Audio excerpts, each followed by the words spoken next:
आज मैं as a vice chairman of Karnataka state guarantee implementation authority आज गुलबर्गा डिस्ट्रिक्ट का डिस्ट्रिक्ट रिव्यू मीटिंग के लिए आया था। उसमें गुलबर्गा डिस्ट्रिक्ट में हमारे जो 5 गारंटी किस तरह से इम्प्लीमेंट होकर हैं और जो बेनिफिशियरीज की जो इश्यूज हैं और इसको कैसा हम लोगों में और इसका अवेयरनेस करना, इसके बारे में हमारे यहाँ के डिप्टी कमिश्नर, सीईओ, कॉरपोरेशन के कमिश्नर, हमारे गारंटी कमेटी के प्रेसिडेंट, मेंबर्स और डिस्ट्रिक्ट के हमारे गारंटी डिपार्टमेंट्स के जो हेड्स होते हैं वो ऑफिसर्स के साथ एक 2 घंटे की मीटिंग हुई।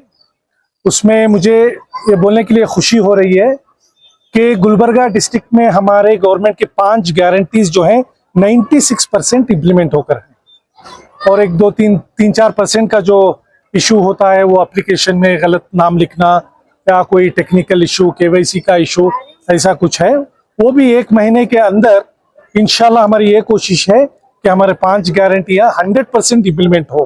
तो पब्लिक में कहीं ना कहीं ये भी है कि ये गारंटी के 5 साल तक कंटिन्यू रहेगी या नहीं रहेगी, क्योंकि बहुत सारे गृहलक्ष्मी के पैसे नहीं आ रहे, बहुत क्वेश्चन आ रहे हैं। नहीं, देखो जून से नहीं आए थे तो जून का पैसा चले गया, अभी जुलाई अगस्त का अभी होने वाला है।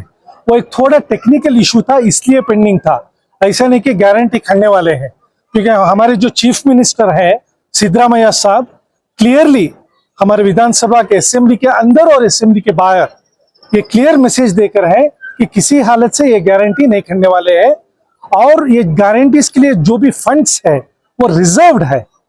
ऐसा नहीं है कि गारंटी दे रहे हैं और पैसा उसको बजट बना रहे हैं, ऑलरेडी बजट इसका रिजर्व्ड है। सो किसी हालत से ये गारंटी खड़ने वाले नहीं है।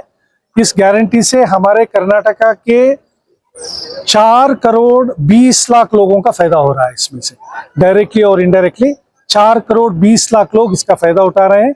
स्पेशली जो गृहलक्ष्मी है, इसमें से हमारे जो औरतें हैं उनका जो एम्पावरमेंट और उनकी जो भी प्रॉब्लम्स हैं, छोटे मोटे घर में जो प्रॉब्लम्स हैं, उसके लिए वो ये पैसा खर्चा करें, जैसा कि मेडिसिन लेना, बच्चों का फीस बनना और ट्यूशन की फीस बनना, ऑटो का चार्ज देना, ऐसा जो है। मैं आज जो रिव्यू मीटिंग के बाद इंटरेक्शन भी किया था मैं हमारे बेनिफिशियरीज के साथ, तो बहुत सारे बेनिफिशियरीज आंख में पानी काट के इसकी तारीफ किए और इसका शुक्रिया अदा किए। तो मुझे ये लगता है कि हिंदुस्तान में हमारी पहली गवर्नमेंट है जो गरीबों के लिए, औरतों के लिए और नौजवानों के लिए इतना अच्छा प्रोग्राम किया। सर, ग्रेजुएटी में भी बहुत सारे लोगों को कंफ्यूजन है कि उनको अपनी लाइट को बिल आ रहा है, 0 बजे से बिल आ रहा है। नहीं, वही क्या बोला, आपका क्वेश्चन था?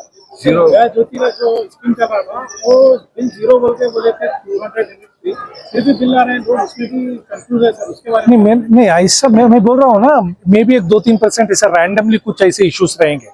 अदरवाइज गृह ज्योति ऑल्सो जो इम्प्लीमेंटेशन जो हो रहा है वो ऑनलाइन हो रहा है और 95% 96% इसका इम्प्लीमेंटेशन सही तरीके से हो रहा है।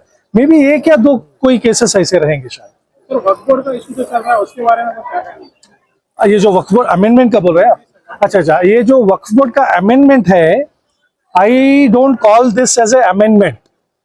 ये गवर्नमेंट जो है अमेंडमेंट नहीं करे। अमेंडमेंट क्या होता है? एक पूरी सी बिल का एक छोटा सा हिस्सा अमेंडमेंट करते हैं। समझो कि अगर एक 20-25 रूल्स हैं, उसमें 2-3 रूल्स को अगर चेंज करते हैं उसको बोलते हैं अमेंडमेंट। सो मेरे हिसाब से अमेंडमेंट नहीं, ये रिप्लेसमेंट है। It's a replacement of the Waqf act. So ये जो है इसकी जरूरत नहीं थी। सो इंशाल्लाह मुझे पूरा भरोसा है जो जेपीसी जो गवर्नमेंट ने अपॉइंट की है वो जेपीसी से वेरी पॉजिटिवली रिकमेंडेशंस जाएंगे। उस रिकमेंडेशन के बेसिस पे ये जो अमेंडमेंट ये जो बोल रहे हैं वो रोकने का काम पार्लियामेंट के अंदर होगा।